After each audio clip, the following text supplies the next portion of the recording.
তোমরা লা ইলাহা ইল্লাল্লাহ বলো, অর্থাৎ আল্লাহ ছাড়া কোনো উপাস্য নেই, আল্লাহ ছাড়া কোনো মালিক নেই, আল্লাহ ছাড়া কোনো ইলাহ নেই, আল্লাহ ছাড়া কোনো স্রষ্টা নেই।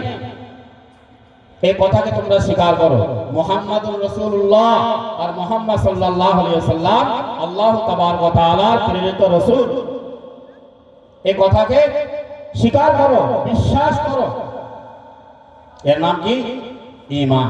এর নাম কি? ঈমান। এখন সময় লাগবে অনেক, আমি বলবো না, অতটা সংক্ষেপে বলছি।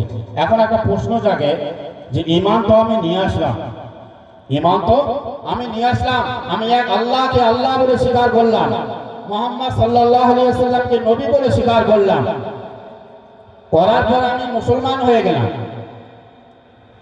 আমি মুসলমান হয়ে গেলাম। কিন্তু এই ঈমানটা নষ্ট হয় কি কারণে?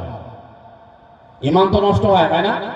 ঈমান নষ্ট হলে মানুষ বেঈমান হয়ে যায়, কাফির হয়ে যায়, মুরতাদ হয়ে যায়। ঈমানটা নষ্ট হয় কি কারণে? এই বিষয়টা আমরা জানি না আর জানার চেষ্টাও করি না, যে একটা মানুষের ঈমান কি করে নষ্ট হয়।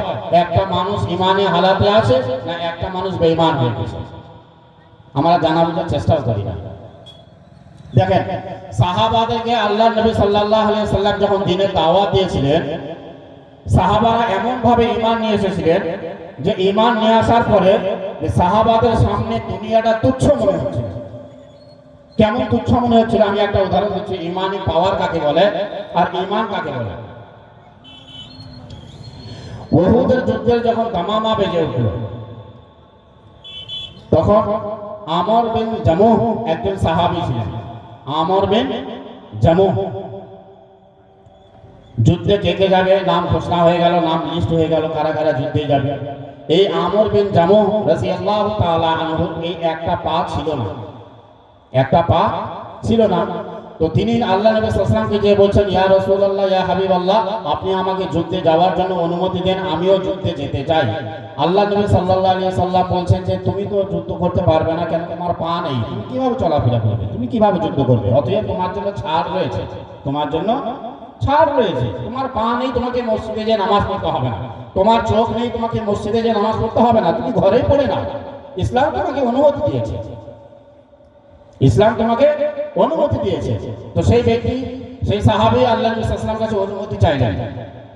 তার ছেলেরা এসে বলছে, ইয়া রাসূলুল্লাহ, ইয়া হাবিবাল্লাহ, আমার বাবাকে একটু আপনি রুখসাত দেন, আমার বাবাকে একটু আপনি ছাড় দেন, কেননা আমার বাবার তো পা নেই, আমার বাবা যুদ্ধ করতে পারবে না। এই আমর বিন জামুহ রাদিয়াল্লাহু তাআলা আনহু তিনি আল্লাহ নবী সাল্লাল্লাহু আলাইহি ওয়াসাল্লামকে বলছেন, ইয়া রাসূলুল্লাহ, ইয়া হাবিবাল্লাহ, তাহলে যুদ্ধে যাওয়ার জন্য কি আমার এই পাটা বাধা হয়ে দাঁড়ালো? যুদ্ধে যাওয়ার জন্য কি তাহলে আমার এই পাটা বাধা হয়ে দাঁড়ালো? আমি কি এই পায়ের জন্য যুদ্ধে যেতে পারবো না?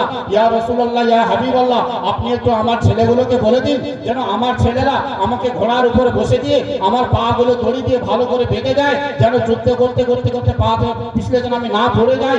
আমার ছেলেগুলোকে আপনি একটু বলে দিন যেন সুন্দর করে আমাকে ঘোড়ার পিঠে চড়ে দিয়ে পা গুলো বেঁধে দেয়, তবুও যেন আমি যুদ্ধের ময়দানে যেতে পাই। ইয়া রাসূলুল্লাহ, ইয়া হাবিবাল্লাহ, আমি যুদ্ধে যেতে চাই, আপনি আমাকে অনুমতি দেন, আমার ছেলেগুলোকে একটু বলে দেন, আমার ছেলেগুলোকে একটু আপনি বলে দেন যেন আমাকে ভালো করে বেঁধে দেয়। সাহাবাদের কি আদর্শ! চলো ভাই, 3 দিনে যেতে হবে, চলো ভাই চিল্লাই যেতে হবে। মসজিদে জামাত আসলে আমি সাহেবরা চিল্লাতে চিল্লাতে গলা বসে যাচ্ছে, একজন ব্যক্তি হাত তুলতে চায় না।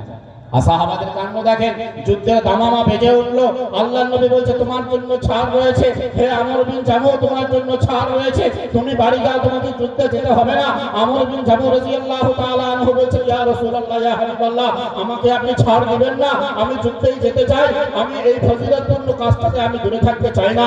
ইয়া রাসূলুল্লাহ, ইয়া হাবিবাল্লাহ, আপনি একটু আমার ছেলেগুলোকে বলেন যেন ঘোড়ার পিঠে আমাকে বেঁধে দেয়। আল্লাহ নবী সাল্লাল্লাহু আলাইহি ওয়াসাল্লাম তখন তার ছেলেগুলোকে ডেকে বললেন, তাহলে তোমরা তোমার বাবাকে নিয়ে যাও এবং ঘোড়ার পিঠে উঠে তাকে সুন্দরভাবে দড়িতে বেঁধে দাও, তোমার বাবা যেন এই যুদ্ধের মধ্যে শামিল হতে পারে।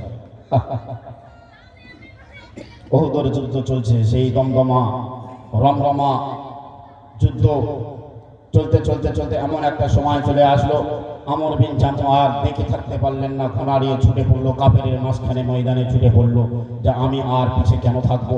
যুদ্ধ করতে করতে করতে আমর বিন জামুহ রাদিয়াল্লাহু তাআলা আনহু যুদ্ধ করতে করতে করতে কাফেরের ভিড়ের মধ্যে অনেক কাফের বেঈমানদেরকে শেষ করে দিয়েছে। তারপরে আমর বিন জামু রাদিয়াল্লাহু তাআলা আনহুকে কোন এক কাফের বেঈমান শহীদ করে দিয়েছে। কোন এক কাফের বেঈমান শহীদ করে দিয়েছে। আল্লাহর নবী সাল্লাল্লাহু আলাইহি ওয়াসাল্লাম যখন উহুদের ময়দানে, উহুদের যুদ্ধ হবার পর উহুদের ময়দানে আল্লাহর নবী সাল্লাল্লাহু আলাইহি ওয়াসাল্লাম যখন ছুটে গেলেন, দেখছেন যে সাহাবীরা একের পর এক পড়ে রয়েছে। আল্লাহর নবী সাল্লাল্লাহু আলাইহি ওয়াসাল্লাম তখন হাউমাউ করে কাঁদতে শুরু করলেন যে আমার আমর বিন জামুহ কই, আমার আমর বিন জামুহ কই, আমার আমর বিন জামুহ কই। সাহাবীরা এসে বলছেন ইয়া রাসূলুল্লাহ, ইয়া হাবিবাল্লাহ, আমর বিন জামুহ অমুক জায়গাতে পড়ে রয়েছে, তিনি শহীদ হয়ে গেছে। আল্লাহর নবী সাল্লাল্লাহু আলাইহি ওয়াসাল্লাম হাউমাউ করে কাঁদতে শুরু করে দিলেন। এমন একজন সাহাবী যার পা নেই, কিন্তু যুদ্ধে যাওয়ার জন্য কত প্রস্তুতি আর কত তৈরি, কত তিনি তড়পাচ্ছিলেন। তো সম্মানিত দিনদরদি ভাইরা আমার, আমি আর কথা লম্বা করব না, আমাদের বক্তা সাহেব চলে এসেছেন। যে ঈমান, যেটা আমি ঈমান নিয়ে আলোচনা করছি, ঈমানি পাওয়ার যদি আমার আপনার ভিতরে থাকে, আল্লাহকে যদি আমি আল্লাহ হিসাবে জানি, এই ভয়, আল্লাহর ভয় যদি আমার আপনার ভিতরে থাকে, আর নবী পাক সাল্লাল্লাহু আলাইহি ওয়াসাল্লামকে যদি আমি নবী বলে স্বীকার করে থাকি, তাহলে অবশ্যই আমি নবীর আদর্শটাকে আঁকড়ে ধরব এবং আল্লাহর বিধানটাকে আঁকড়ে ধরব, অর্থাৎ কোরআন ও হাদিসকে আঁকড়ে ধরব এবং কোরআন ও হাদিসকে আঁকড়ে ধরার পর সেই মোতাবেক আমি চলার চেষ্টা করব। কেন সাহাবীরা ঈমান নিয়ে আসার পর, কলমা পড়ার পর এমন তৈরি হয়ে গেছিলেন, যেমন ভাবে সুইচ টিপা দিলেই সুইচে হাত দেওয়ার সঙ্গে সঙ্গে বাতি জ্বলে উঠছে। সাহাবীদের ঈমান সেরকম ছিল। আল্লাহর নবী ডাক দেওয়ার সঙ্গে সঙ্গে কার পা নেই, কার হাত নেই, কার চোখ নেই, কেউ কিছু দেখতো না। যে ইসলামের ডাক এসেছে, শরীয়তের ডাক এসেছে, নবী পাক সাল্লাল্লাহু আলাইহি ওয়াসাল্লাম ডেকেছেন, আমাকে যেতে হবে, আমাকে যুদ্ধের ময়দানে হাজির হতেই হবে, আমার জান যায় যাক, কিন্তু আমি কোনোদিন পিছিয়ে থাকবো না। এটা হচ্ছে ঈমান, এটা হচ্ছে ঈমানি পাওয়ার সাহাবাদের। তো সম্মানিত দিনদরদি ভাইরা আমার, আমি আপনাদের কাছে এতটুকুই আবেদন